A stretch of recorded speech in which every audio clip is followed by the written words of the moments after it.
Fala galera, sejam bem-vindos aí a mais um Papo Reto Zax. E hoje a gente vai falar sobre essa lição que o coronavírus nos ensina. Se você está vendo aqui, você está ou pelo YouTube ou pelo podcast. E a parte da lição óbvia, que a nossa resiliência é testada nesses momentos que a gente está vivendo, de crise, existe uma outra lição muito importante que o novo coronavírus, ou Covid-19, nos ensina sobre inteligência emocional. E para começar esse papo reto, eu quero antes de tudo reforçar a necessidade de seguir todas as recomendações médicas. Não importa se você acha que é um exagero o que estão falando, se você acha que é doença de velho, ou até se você acha que é conspiração.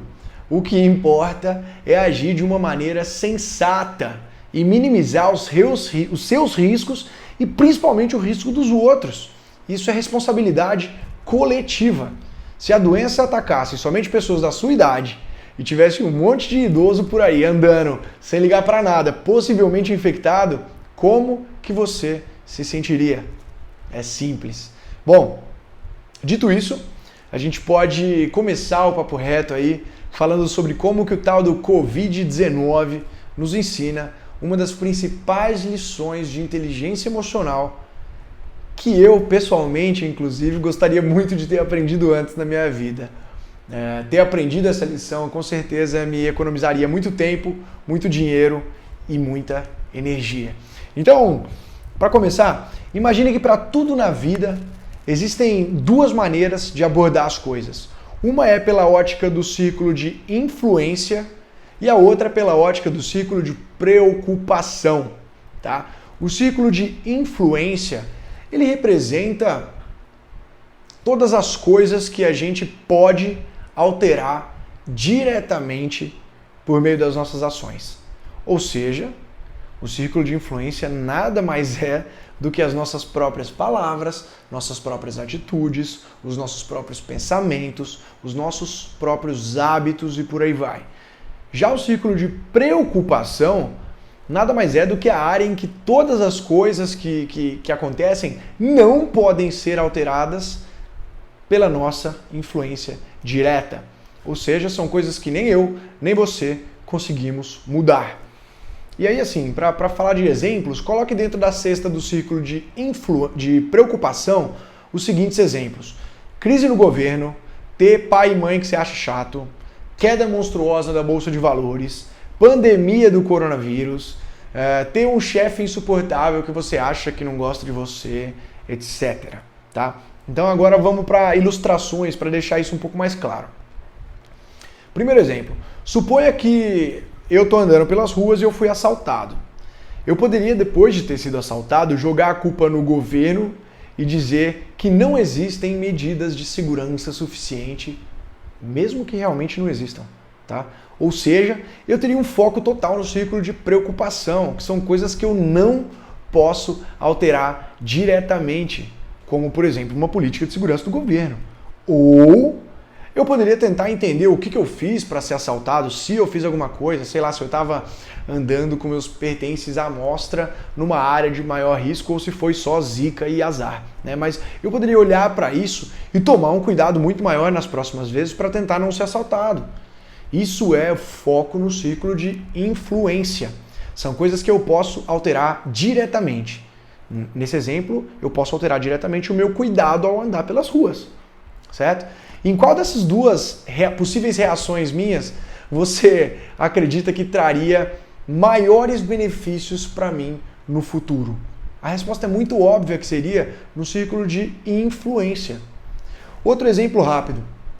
Por muito tempo eu trabalhei numa empresa onde os vendedores usavam um aplicativo do smartphone para realizar pedidos de venda.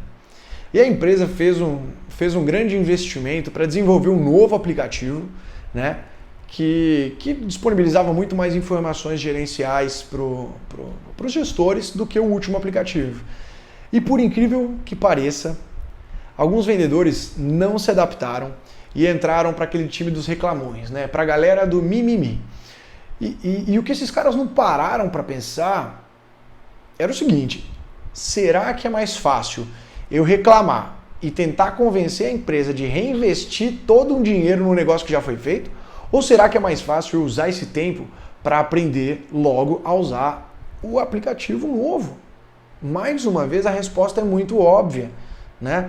Então, você com certeza conhece aquelas pessoas que gastam muito tempo, foco e energia reclamando da crise do governo, né? Como se tivesse alguma coisa que pudesse fazer para mudar a tal da crise. Isso, obviamente, isso se aplica tanto para uma crise de governo e para muitas outras coisas, ok? Eu quero deixar claro aqui para não ser mal interpretado, não estou falando, obviamente, que a gente não deve se engajar em questões políticas ou nada do tipo.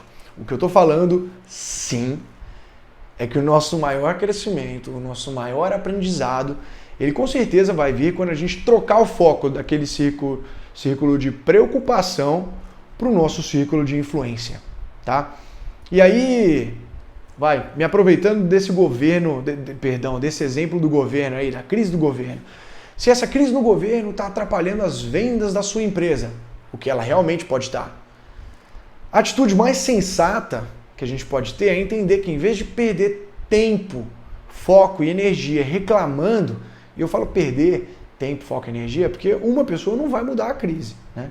O ideal seria redirecionar esses mesmos tempo, foco e energia para pensar em outras saídas ou até para, por exemplo, estudar mais sobre vendas, né?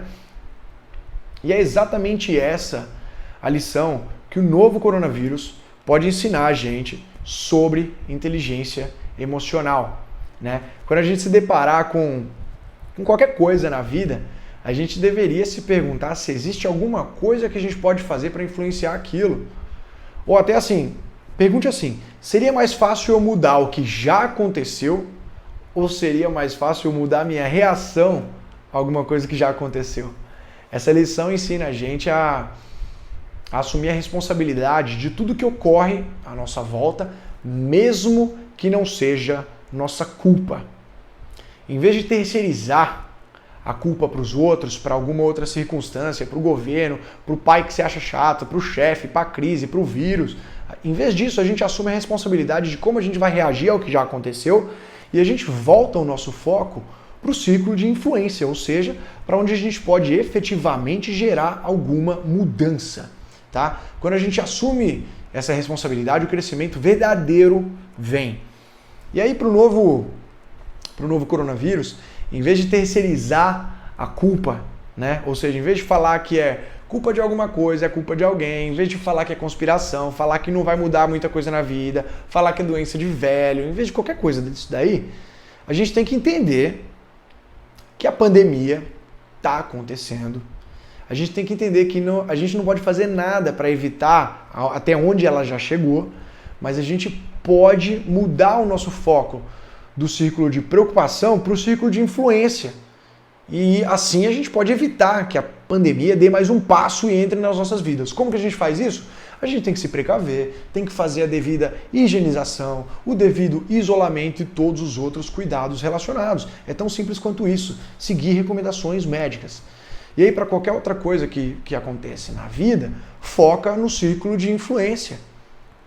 A simples mudança desse foco pode trazer e vai trazer aprendizado e crescimento enorme, eu tenho certeza. Bom, para fechar esse papo reto, todo mundo precisa se informar, certo? Então, só para deixar claro, eu não estou falando para virar a cara contra o coronavírus ou nada do tipo, tá? Então vai aí uma dica prática que pode ajudar demais todo mundo. Principalmente se você é uma pessoa que está muito preocupada com os efeitos do coronavírus, faça o seguinte, defina uma ou duas janelas, 2 períodos de tempo aí ao longo do seu dia, de manhã e no final do trabalho, para se atualizar das informações do novo coronavírus, né? Você define esse tempo e você vai ser o dono, a dona do seu tempo. Isso vai fazer com que você perca muito menos tempo ao longo do dia, fofocando, se preocupando com notícia que vai saindo, sobre coisas que você não tem influência direta, né? Se você define essas tarefas, isso vai te ajudar, esses períodos de tempo, isso vai te ajudar demais. Fechou? E se você quiser mais dicas de inteligência emocional, como lidar com situações difíceis, estressantes, como construir relacionamentos, você entra no nosso site escolazax.com.br para conhecer o curso de inteligência emocional que a gente tem. A gente acredita tanto que a gente pode te ajudar, que a gente tem até uma garantia de 100% de satisfação ou seu dinheiro de volta, né? Então bora pra cima com força, conte com a Escola Zax pro que precisar e tamo junto. Até o próximo Papo Reto. Valeu, galera!